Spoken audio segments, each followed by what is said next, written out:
All right, bro. Shalom, shalom. We're the brothers of GMS, a branch here in Chicago. First and foremost, giving all praises, glory, and honor unto Yahweh, Hashem, Yahweh Shai, Hashem, Rakah Kadash. Double honors unto the apostles and the elders of GMS. Salutations to all the Akim that are out there that are doing this work in truth and sincerity, risking their lives and their freedom to do so. And to the future of faith brothers that are joined into our ranks, to them of the hopeful elect. All right, this is complete works of Shakespeare, and there's a lot of meat in this book. It's not like the most exciting read, so I'm gonna read through it. But I just want to just show a few points. If you could, brother, go on that fancy phone and pull up YouTube video, Rise of the Moors.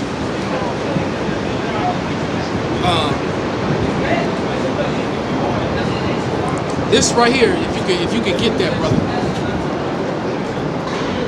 It says, what does it read? Can you read it through the camera? Odolo, the Moor of Venice. Venice. Venice. All right, so Othello, the Moor of Venice. All right. Often the Moor part is left out when they talk about Othello. Yeah. They'll readily admit that he was a so-called a black man. They'll admit that part, but they leave out the Moor part. All right, and Moor is a German word for black.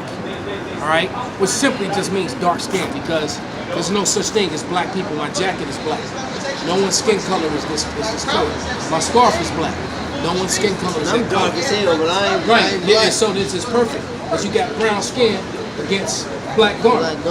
So that whole black thing is a false narrative.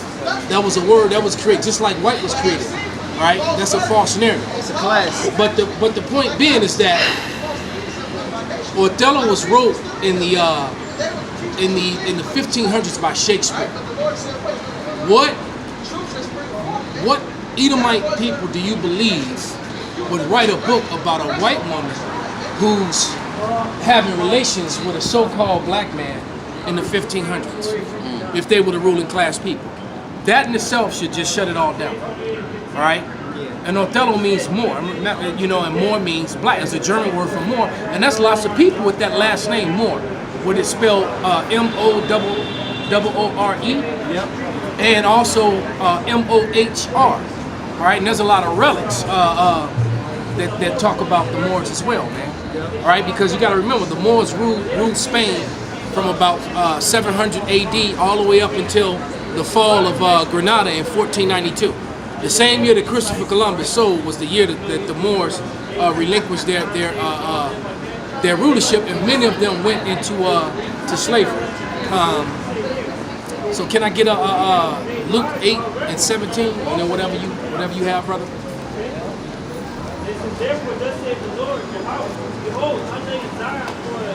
Let me see that fancy phone.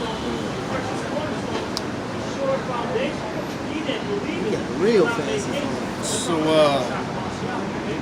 well, I just clicked on one, but it's showing you the, oh yeah, matter of fact, this is one I often use, because I like that beat. I even use this in kickboxing in class.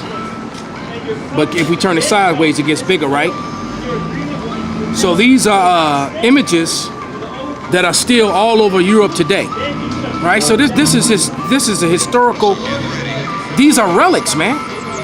These are relics of the time that what I'm saying, just letting you know that what I'm saying is true, man. All right, that's supposedly Saint Maurice, but I've heard that he's actually someone else. But nevertheless, that image was found in Germany in the 12th century. So when's the last time you seen somebody look like that in Germany? Right. All right. So yeah, but this is a knight, and he's somewhere in a museum right now. But the original place where that particular relic came from was in Germany, man. All right. What you got, brother? And I read Othello in high school. They ain't say shit, nothing about that. I read. So there you go. This is St. Luke, chapter 7, verse 18. It says, and the disciples of John showed him of all these things. 8 and 17. 8 and 17. Salaki. This is Luke, chapter 8, verse 18. It says, take heed, Therefore, how ye hear? For whosoever hath, to him shall be given. 17, 8 and 17.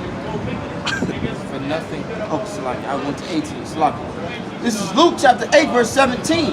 For nothing is secret that shall be made manifest. All right, so Esau's secrets are being made manifest, man. All right, the relics are given away. Get Psalms, finish that, then get Psalms 85 and 11. It says, for nothing is a secret that shall be made manifest, neither anything hid that shall not be known and come abroad. Right, so they tried to hide this history, man, but now it's coming abroad, man. All right, hence the reason why they're trying to demonize us and putting all these different names and titles on us outside of what we are, man. Okay? Psalms 85 and 11, bro. Because I just showed you relics, man. Okay?